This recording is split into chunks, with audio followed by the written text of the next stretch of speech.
In today's video, I'm going to teach you how to update n8n with NPM.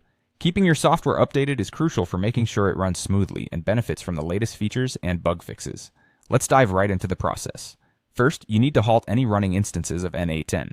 If you're running n8n directly from your terminal, you can stop it by simply pressing Ctrl and C together. This action sends a signal to stop the process, preventing any accidental data inconsistency during the update. Alternatively, if you're using a process manager like PM2 to manage your n8n processes, you'll want to use a slightly different command to stop it. You can do this by typing PM2 stop n8n into your terminal. This command will let PM2 handle the stopping of the process gracefully. Once you've ensured that n8n is not running, your next step is to update the software.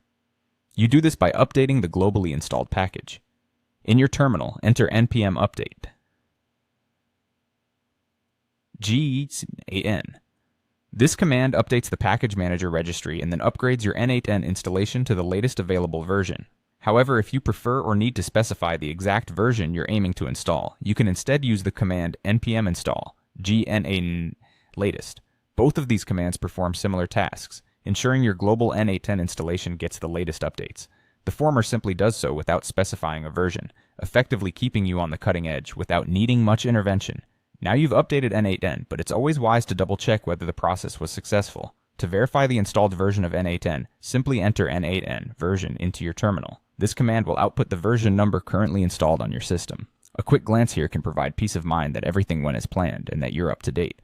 By following this process, you'll keep your workflow smooth and secure with the most up-to-date enhancements and fixes at your disposal. Remember, keeping your software up to date also helps you take advantage of new features and improvements made by the development team, potentially increasing your productivity and security. In wrapping up, I hope this guide has made the process of updating n8n with NPM clear and straightforward. Regularly performing these updates is a simple yet effective way to ensure everything continues to run without a hitch.